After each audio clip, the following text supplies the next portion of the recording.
وأشهد أن لا إله إلا الله وحده لا شريك له وأشهد أن محمدا عبده ورسوله أما بعد فإن خير الحديث كتاب الله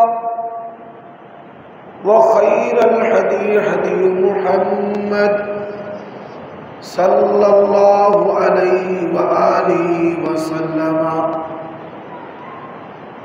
وشر الأمور محدثاتها وكل محدثة بدعة وكل بدعة ضلالة وكل ضلالة في النار. اللهم صل وسلم على نبينا محمد وبارك وسلم عليه. أعوذ بالله من الشيطان الرجيم من همزه ونفخه ونفثه. يا أيها النبي إنا أرسلناك شاهدا ومبشرا ونذيرا وداعيا إلى الله بإذنه وسراجا منيرا. عیوب اور نقائص سے منزہ اور پاکیزہ تمام قسم کی حمد و ثنا اللہ وحدہ لا شریک لہ کے لیے، اور درود و سلام شفیع للمذنبین خاتم النبیین رسول کریم رؤوف الرحیم صلی اللہ علیہ وآلہ وسلم کی ذات اقدس پر.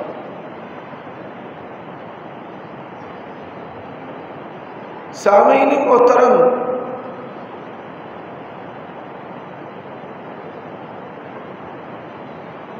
آپ صلی اللہ علیہ وآلہ وسلم اللہ تبارک و تعالیٰ کی ایسی بڑی نعمت ہے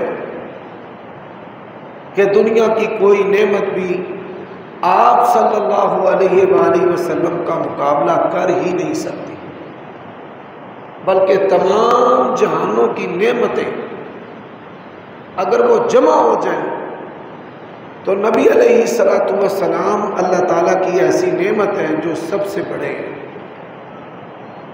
حدیث میں آتا ہے اللہ تعالیٰ کے فرشتوں نے ایک میزان قائم کیا، ترازو.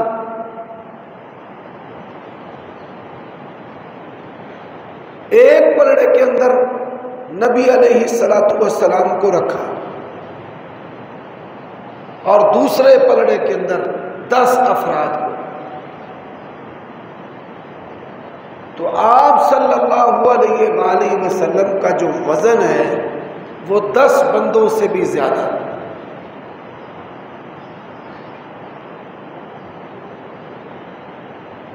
پھر انہوں نے 100 افراد کو رکھا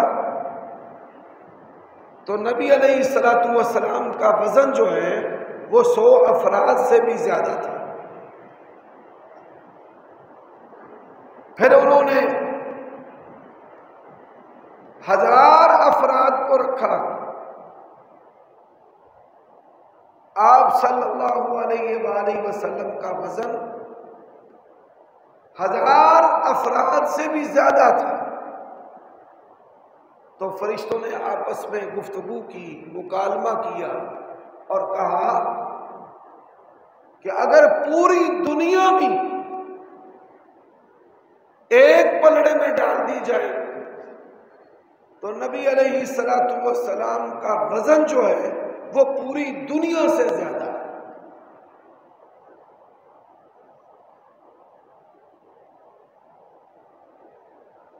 اب آپ صلی اللہ علیہ وآلہ وسلم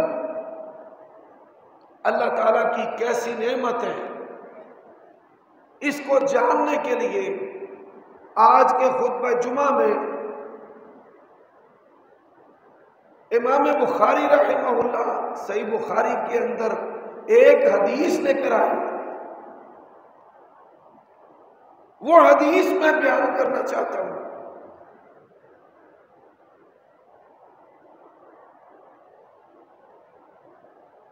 غزوہ خندق جس کو جنگ احزاب کہا جاتا ہے، اس جنگ کے بعد آپ صلی اللہ علیہ وآلہ وسلم نے دنیا کے بادشاہوں کو خط لکھے۔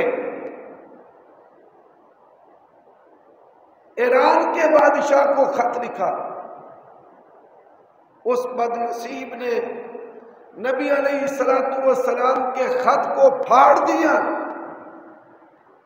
اللہ تعالیٰ نے اس کو پھاڑ کے رکھ دیا۔ دوسرا خط نبی کریم صلی اللہ علیہ وآلہ وسلم نے رومی بادشاہ کو لکھا، من محمد رسول اللہ صلی اللہ علیہ وسلم الی عظیم الروم۔ رومی بادشاہ نے جب نبی علیہ السلام کے خط کو سنا، اس کے دل پر ہیبت طاری ہو گئی۔ اس نے اپنے وزیروں سے، درباریوں سے کہا کہ پتہ کرو عرب کی سرزمین سے کوئی فرد و بشر، کوئی بندہ ہمارے ملک کے اندر آیا۔ پتہ کیا تو سردار ابو سفیان حضرت معاویہ رضی اللہ تعالی عنہ کے والد، یہ تجارتی قافلہ لے کر وہاں پر پہنچے ہوئے تھے۔ سپاہیوں نے اس قافلے کو بادشاہ کے سامنے پیش کر دیا۔ روم کا بادشاہ جو ہے وہ کہنے لگا کہ تم میں سے کوئی شخص ان کا رشتہ دار؟ ابو سفیان کہنے لگے جی میں رشتہ دار ہوں۔ اس نے کہا ادنوہ، اس کو میرے قریب کرو،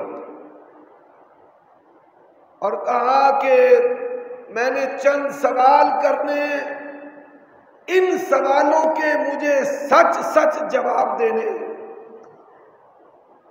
اگر جھوٹ بولا تو تیری خیر نہیں ہے۔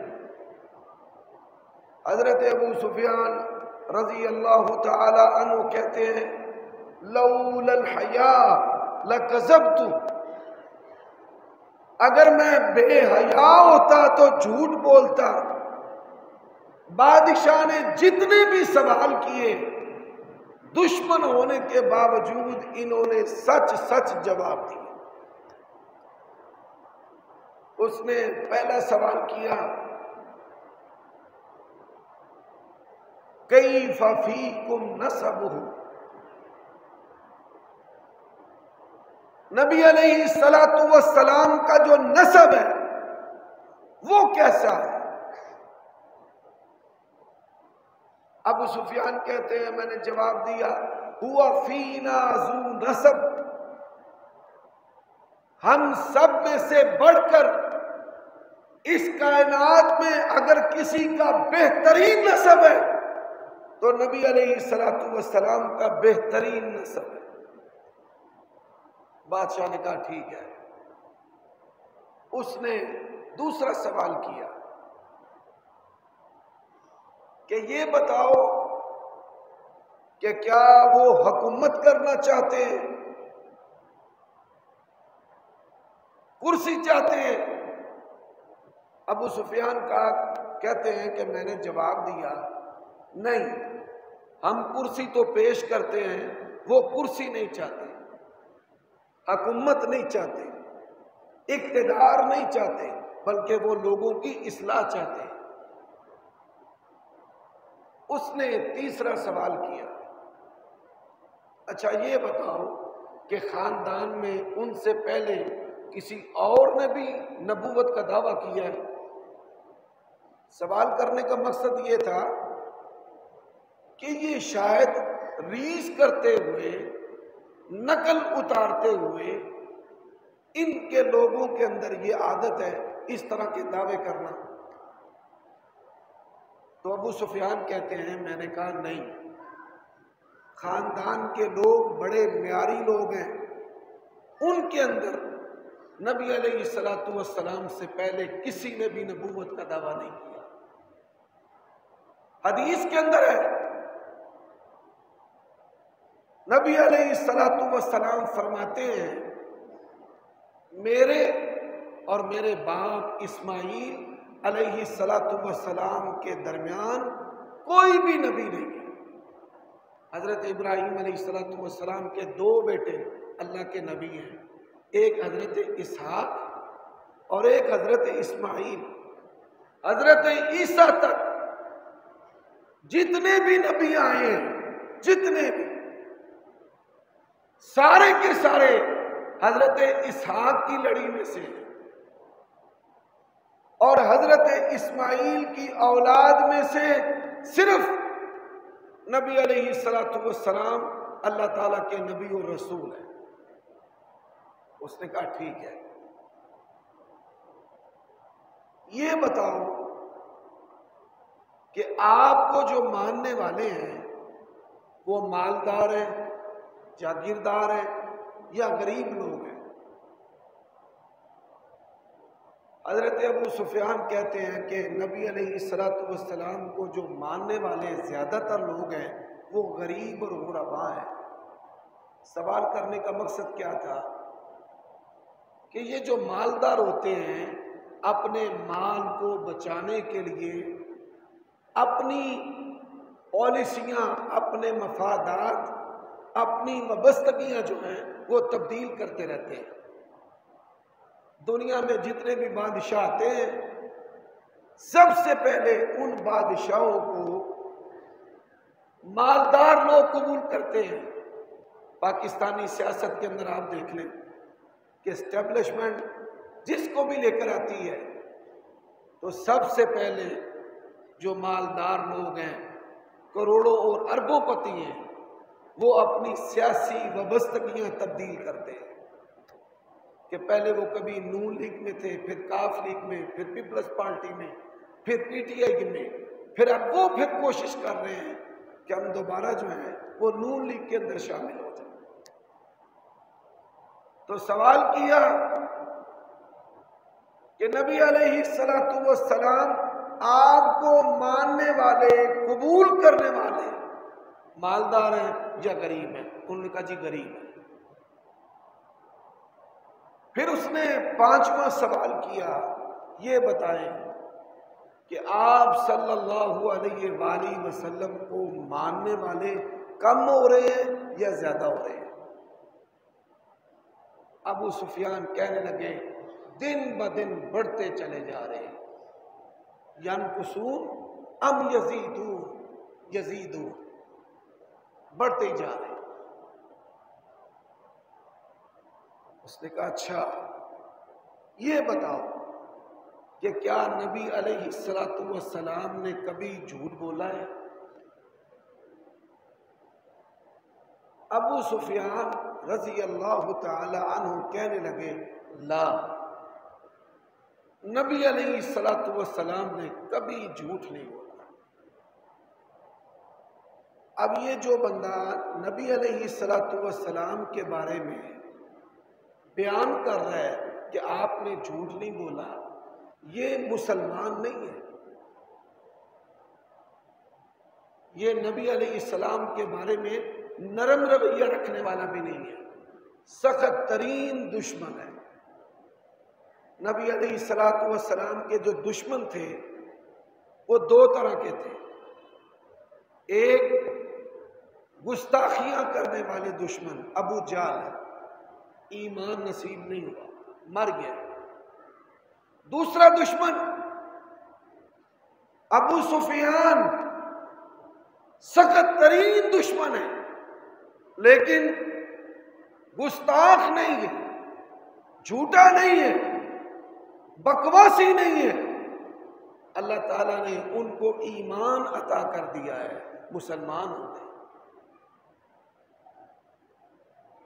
لڑائی ہو جاتی ہے کسی نہ کسی بندے سے، اختلاف بھی ہو جاتا ہے، لیکن یہ بات یاد رکھیں، آپ کی کسی سے لڑائی ہو جائے، اختلاف ہو جائے، کبھی اس کے بارے میں جھوٹ نہیں بولنا، کبھی اپنے مخالف کے بارے میں بہتان نہ لگانا، کبھی اپنے مخالف کی اولاد کے بارے میں تبصرہ نہ کرنا۔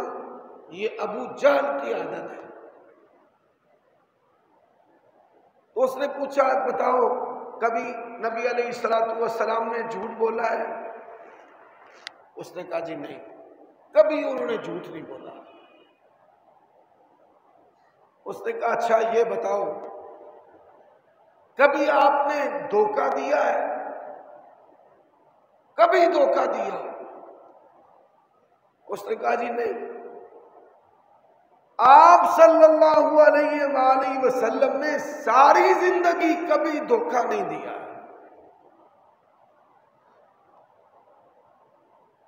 اس نے کہا اچھا مجھے یہ بتاؤ کبھی جنگیں ہوئی ہیں؟ لڑائیاں آپس میں؟ جی ہاں جنگیں ہوئی ہیں، کبھی ہم جیت جاتے ہیں اور کبھی وہ جیت جاتے ہیں۔ اب ابو سفیان کہتے ہیں کہ مجھے دشمنی نکالنے کا کوئی موقع نہیں مل رہا تھا، تو میں نے یہاں پر ایک بات کہی کہ آج کل ہماری ان کے ساتھ جنگ بندی ہے، اب پتہ نہیں وہ ہمارے ساتھ کیا کرے۔ حالانکہ ان کو پتا تھا کہ نبی علیہ السلام معاہدوں کو توڑنے والے نہیں ہیں۔ اس نے کہا اچھا ماذا یقول، یہ بتاؤ ان کی دعوت کیا ہے، وہ کہتے کیا ہیں، ان کا دین کیا ہے؟ تو ابو سفیان کہتے ہیں کہ ان کا جو دین ہے اعبدوا اللہ وحدہ ولا تشرکوا بہ شیئا، ایک اللہ کی بندگی کرو اور اللہ کے ساتھ کسی کو شریک نہ ٹھہراؤ۔ آج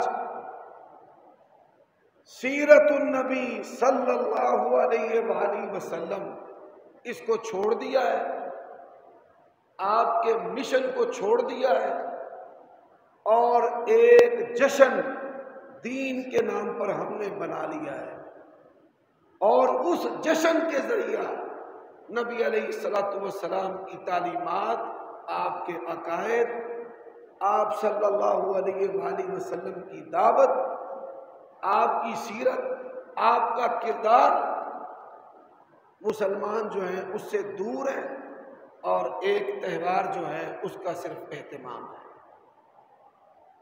تو ابو سفیان کہنے لگے کہ نبی علیہ السلام کی جو دعوت ہے ایک اللہ کی بندگی ہے، اللہ کے ساتھ کسی کو شریک نہیں ٹھہرانا۔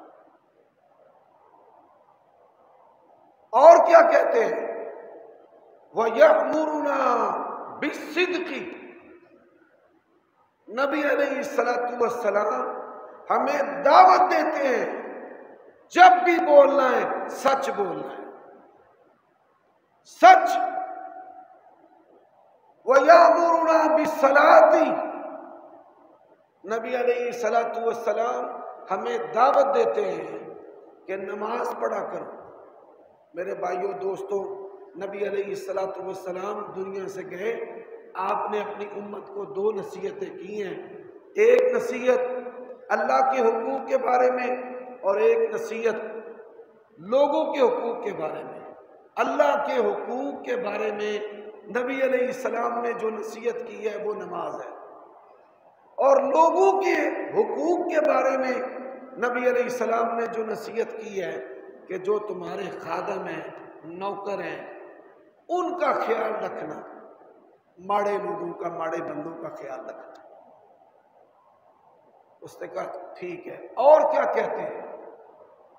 ابو سفیان کہنے لگے وَيَأْمُرُنَا بِالْعَفَافِ، نبی علیہ السلام ہمیں حکم دیتے ہیں پاک دامنی کا۔ وَلَا تَقْرَبُوا الزِّنَا، زنا کے قریب نہ جاؤ۔ وَلَا تَقْرَبُوا الْفَوَاحِشَ، بے حیائی کے قریب نہ جاؤ۔ نبی علیہ السلام کے دور میں کس طرح کی جہالت تھی۔ آپ صلی اللہ علیہ وآلہ وسلم نے ایک صحابی کو کہا کہ فلاں آدمی کا جو سر ہے اس کے تن سے جدا کر کے اسے قتل کر کے آؤ۔ تو لوگوں نے دیکھا اس کی تلوار کو، یہ کدھر جا رہا ہے، کس کو مارنے کے لیے جا رہا ہے؟ تو اس نے کہا نبی علیہ السلام نے مجھے کہا کہ فلاں جو بندہ ہے اس کو قتل کر کے آؤ۔ کیوں قتل کر کے آؤ؟ کہ اس نے اپنی ماں کے ساتھ نکاح کیا ہے۔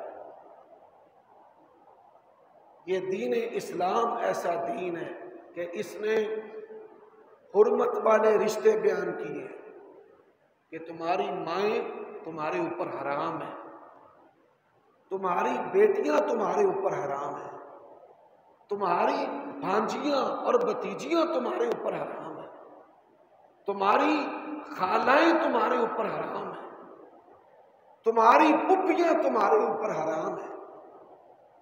بیک وقت دو بہنوں کے ساتھ کوئی نکاح نہیں کر سکتا، بیک وقت پھپھی اور بھتیجی سے نکاح نہیں کر سکتا، بیک وقت خالہ اور بھانجی کے ساتھ نکاح نہیں کر سکتا۔ اور اگر کسی عورت سے شادی کی ہے اور وہ عورت بچے لے کر آتی ہے، ان میں کوئی اگر لڑکی ہے تو اس کے ساتھ بھی نکاح نہیں کر سکتا۔ کوئی آدمی شادی کرتا ہے کسی عورت سے، وہ طلاق بھی دے دے تو اس کا جو باپ ہے، مثال کے طور پہ میرے والد ہیں، میں کسی عورت سے نکاح کرتا ہوں اور نکاح کرنے کے بعد اس کو طلاق دے دیتا ہوں، سسر اپنی بہو کے ساتھ کبھی بھی نکاح نہیں کر سکتا۔ بیٹا مر بھی جائے، بیٹا طلاق بھی دے دے، اس کے ساتھ نکاح نہیں کر سکتا۔ اسی طرح باپ اس کی جتنی بھی بیویاں ہیں، ایک تو جننے والی ہوتی ہے، اس کو ہم کہتے ہیں والدہ، باپ کی جتنی بھی بیویاں ہیں وہ سب ماں ہیں۔ باپ ان کو طلاق بھی دے دے، مر بھی جائے، ہمیشہ ہمیش کے لیے آپ اس عورت کے ساتھ نکاح نہیں کر سکتے۔ تو اس آدمی نے اپنے باپ کی بیوی کے ساتھ نکاح کیا تھا، ماں کے ساتھ۔ تو نبی علیہ السلام نے کہا کہ اس کی گردن اتار دو۔ شریعت اسلام اس طرح پاک دامنی، شرم و حیا کے اسباب دی ہے۔ اس نے کہا اور کیا کہتے ہیں؟ روم کے بادشاہ نے ابو سفیان سے پوچھا اور کیا کہتے ہیں؟ وَيَأْمُرُنَا بِالصِّدْقِ وَالصَّلَاةِ وَالصِّلَةِ، نبی علیہ السلام کہتے ہیں بہن بھائیوں کے ساتھ حسن سلوک کرو۔ یہاں پہ بڑی ایک نکتے کی بات ہے، جب کوئی بندہ اپنا مسلک چھوڑتا ہے تو ہم کہتے ہیں باپ سے بھی دور ہو جا، ماں سے بھی دور ہو جا، بہن بھائیوں سے بھی دور ہو جا۔ نبی علیہ السلام جب کوئی بندہ مسلمان ہوتا تو اسے کیا کہتے ہیں؟ رشتوں کو نہیں چھوڑنا۔ ہمارے اندر فرقہ واریت اتنی مضبوط ہو چکی ہے کہ ہم کہتے ہیں فلاں کافر ہے، مسلمانوں کو کافر کہتے ہیں، ان کو چھوڑ دو، بائی کاٹ۔ نہ خوشی کے اندر شامل ہونا ہے، نہ نماز جنازہ کے اندر شامل ہونا ہے۔ تو آپ صلی اللہ علیہ وآلہ وسلم صلہ رحمی کا حکم دیتے تھے کہ اپنے بہن بھائیوں کے ساتھ ملتے رہو، ان کے ساتھ حسن سلوک کرتے رہو۔ بادشاہ نے 10 سوال کیے، 10 سوال، یہ 10 سوال میں نے آپ کے سامنے اختصار سے رکھے۔ 10 سوال کرنے کے بعد اس نے ابو سفیان کو کیا کہا؟ اس نے کہا جو باتیں تم نے بتائی ہیں اگر یہ باتیں سچی ہیں تو وہ وقت قریب ہے کہ جہاں پر میں کھڑا ہوں اس جگہ کے بادشاہ بھی وہ ہوں گے، اور اگر اللہ تعالیٰ مجھے موقع دے تو میں آپ صلی اللہ علیہ وآلہ وسلم کے جا کر قدم دھوں۔ تو میرے بھائیوں دوستو، روم کے دربار کے اندر نبی علیہ السلام کی سیرت کا جو تذکرہ ہے، سب کے سب کافر ہیں، ایک بندہ بھی مسلمان نہیں، ایک آدمی بھی ایسا نہیں ہے کہ جو نبی علیہ السلام کے ساتھ محبت کرتا ہو۔ سارے کے سارے غیر مسلم ہیں، سارے کے سارے مشرک اور کافر ہیں، لیکن ان کے اندر نبی علیہ السلام کی سیرت کا تذکرہ ہوگا، اور یہ وہ چیز ہے وَرَفَعْنَا لَكَ ذِكْرَكَ کہ اللہ تعالیٰ نے نبی علیہ السلام کے ذکر کو بلند کیا ہے، اور کیسا بلند کیا ہے کہ آج بھی دنیا کے اندر 2.25 ارب کے قریب جو مسلمان ہیں، آپ ذرا غور کیجئے کہ نبی علیہ السلام 1400 سال پہلے، یہ 15ویں صدی ہے، 1400 سال پہلے ایسی سرزمین میں پیدا ہوئے کہ جس سرزمین کا رابطہ زمینی طور پر دنیا کے ساتھ نہیں تھا، بڑے سست سفر تھے۔ آپ صلی اللہ علیہ وآلہ وسلم 23 سالہ دور نبوت میں اللہ کے نبی حنین تک گئے، تبوک تک گئے، لیکن آپ دیکھیے کہ پوری روئے زمین پر آپ صلی اللہ علیہ وآلہ وسلم کا نام، آپ کی شخصیت، آپ کی سیرت، آپ کا پیغام اور آپ کے جو ماننے والے ہیں وہ موجود ہے۔ اس کا سبب کیا ہے؟ اس کا سبب نبی علیہ السلام کی سیرت ہے، آپ کا کردار ہے، آپ کا اخلاق ہے، آپ صلی اللہ علیہ وآلہ وسلم کا لایا ہوا دین ہے۔ اب میں 10 باتیں نبی علیہ السلام کے کردار کی آپ کے سامنے مزید پیش کرنا چاہتا ہوں۔ سب سے پہلی بات، رسول اللہ صلی اللہ علیہ وآلہ وسلم، آپ کے پاس ایک شخص آیا، اس نے کہا مجھے سب سے افضل عمل بتائیں۔ افضل عمل کیا ہے؟ یہ سیرت النبی کا پیغام ہے، سب سے افضل عمل۔ تو نبی علیہ السلام نے فرمایا ماں باپ کے ساتھ حسن سلوک کر، یہ سب سے افضل عمل ہے۔ ایک شخص آیا ایسی حالت کے اندر کہ جب دشمن کے ساتھ لڑائی ہو رہی ہے، ایک ایک بندے کی ضرورت ہے۔ نبی علیہ السلام کو پتا چلا اس کے بوڑھے والدین ہیں، تو آپ صلی اللہ علیہ وآلہ وسلم نے فرمایا فَفِيهِمَا جَاهِدْ، تو جا کر اپنے بوڑھے والدین کی خدمت کر، تیرے لیے یہی جہاد ہے۔ تو بوڑھوں کی عزت، احترام، ادب، ماں باپ کی خدمت، نبی علیہ السلام نے اس کو جہاد کے برابر عمل قرار دیا ہے، بلکہ اس سے بھی افضل۔ نبی علیہ الصلوۃ والسلام نے فرمایا رضا اللہ فی رضا الوالدین، اللہ تعالیٰ کی رضا ماں باپ کی رضا کے اندر ہے۔ اب یہ سیرت النبی کا پہلا پیغام ہے۔ سیرت النبی کا دوسرا پیغام،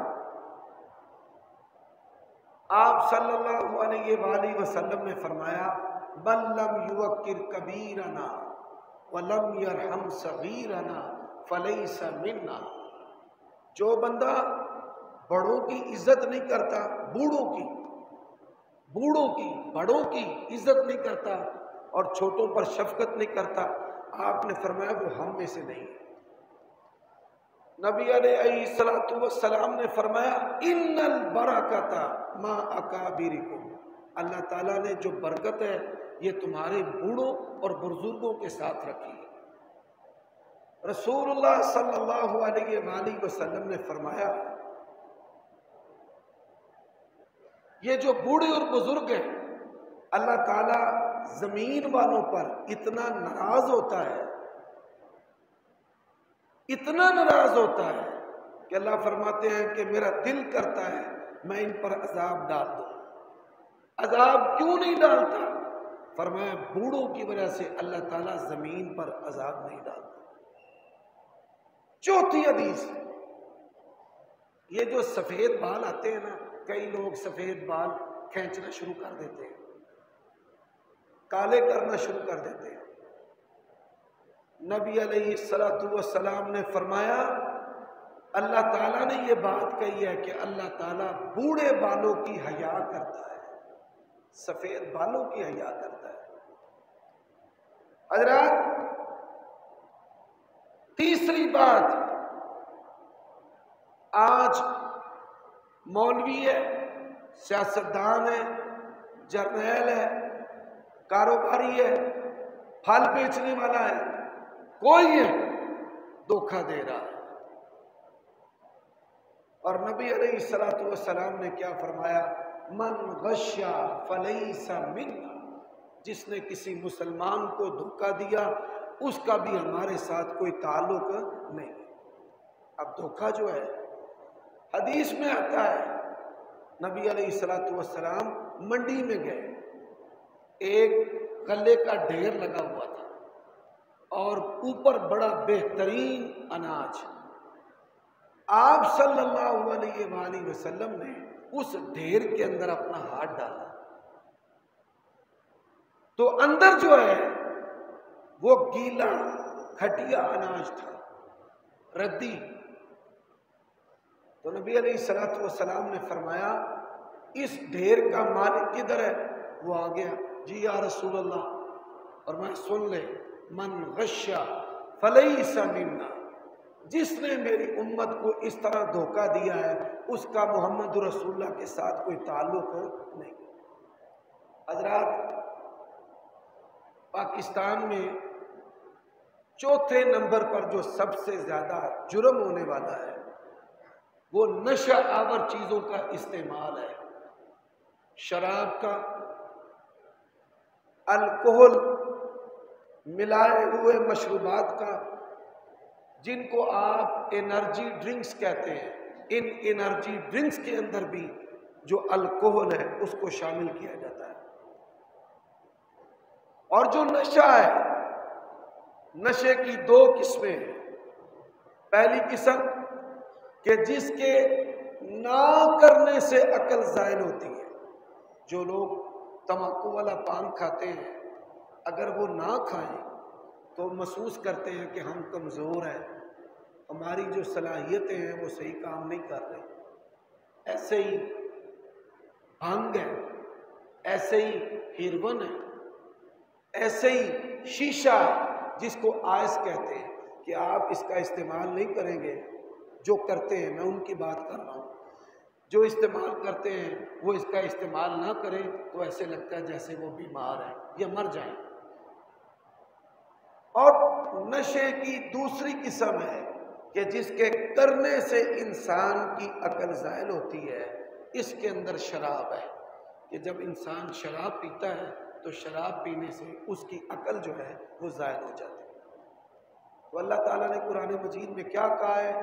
انما الخمر والمیسر والانصاب والازلام رجس، کہ یہ جتنی بھی نشہ آور چیزیں ہیں جو عقل کے اندر فطور پیدا کرتی ہیں، آپ ان کا استعمال کریں پھر فطور پیدا ہو، یا ان کا استعمال نہ کریں پھر فطور پیدا ہو، تو ایسی تمام نشہ آور جو چیزیں ہیں وہ حرام ہیں۔ حضرات، سیرت النبی کا 5واں پیغام کیا ہے؟ 5واں پیغام، آج ہمارے معاشرے کے اندر سب سے زیادہ جو گناہ ہیں، جس کے اندر مذہبی لوگ بھی، داڑھی والے بھی، مولوی بھی، امام بھی، خطیب بھی، صدر مسجد کا اور تاجر بھی، طلباء بھی، چھوٹے سے لے کر بوڑھے تک جس گناہ کے اندر ہیں وہ گناہ ہے زنا کا، بدکاری کا۔ اور سیرت النبی کا پیغام کیا ہے؟ وَلَا تَقْرَبُوا الْفَوَاحِشَ، آپ نے ایسی چیزوں کے قریب نہیں جانا، آپ نے زنا کے قریب نہیں جانا۔ اور اس کی شروعات کیسے ہوتی ہے؟ آنکھ سے۔ اللہ کے نبی علیہ السلام نے ہمیں آنکھ کے ناحق استعمال سے منع کیا ہے کہ اچانک نگاہ معاف ہے، لیکن اگر دوبارہ اس طرف اپنی نگاہ لگائے گا یا اس کو ہٹائے گا نہیں تو ایسا شخص جو ہے وہ بھی بڑے گناہ کا مجرم ہے۔ میرے بھائیو دوستو، سیرت النبی صلی اللہ علیہ وآلہ وسلم کا پیغام اپنے بچوں اور بچیوں کی شادیاں جو ہیں وہ جلدی کریں۔ نبی علیہ السلام نے کیا فرمایا؟ یا معاشر الشباب من استطاع منکم الباءۃ فلیتزوج، جوانوں کی جماعت، جو تم میں سے گھر بسانے کی طاقت رکھتا ہے تو وہ نکاح کرے۔ وَمَن لَّمْ يَسْتَطِعْ، اور جو نکاح کرنے کی طاقت نہیں رکھتا مسلسل روزے رکھے، ایک روزہ نہیں، مسلسل روزے رکھے۔ مسلسل روزے جو ہیں وہ انسان کی شہوت کے لیے، اس کی سیکسول پاور کے لیے ڈال بن جاتے ہیں۔ تو آج ہمارے معاشرے کے اندر نکاح مشکل، ناممکن، اس کے لیے بڑی شرائط ہے۔ برادری ازم کا بت پوجا جاتا ہے، سٹیٹس کا بت پوجا جاتا ہے، حسن و جمال کا بت پوجا جاتا ہے۔ تو اس کے مفاسد کیا ہیں کہ زنا اور بدکاری عام ہے، فحشی عام ہے۔ یہ کسی کی بیٹی کو اپنی بیٹی کہنا شیطان کا عملہ ہے، کسی کے بیٹے کو اپنا بیٹا بھائی بنانا یہ بھی شیطان کا عملہ ہے۔ اور آخری بات، یہ جو دوستیاں ہوتی ہیں نا، سن لیں، انسان 40 سال کی عمر تک دوستیاں لگانے کا شوقین ہوتا ہے۔ کتنی عمر تک؟ 40 سال کی عمر تک۔ 10 سال کی عمر کی جو دوستی ہوتی ہے وہ فطرتی دوستی ہوتی ہے، ہر چیز سے بے نیاز۔ انسان اپنے رشتہ دار سے، اپنے کزن سے، اپنے خالہ زاد سے، اپنے ماموں زاد سے، اپنے چچا زاد سے محبت کرتا ہے، اپنے کلاس فیلو سے محبت کرتا ہے۔ پھر اس کے بعد ٹین ایج کی دوستی ہوتی ہے۔ یہ جو 13-14 سال سے لے کر 20 سال تک کی جو عمر ہے، ٹین ایج کی جو دوستی ہے، کسی ولی اللہ سے بھی ہوگی تو اس کے اندر شہوت ہوگی۔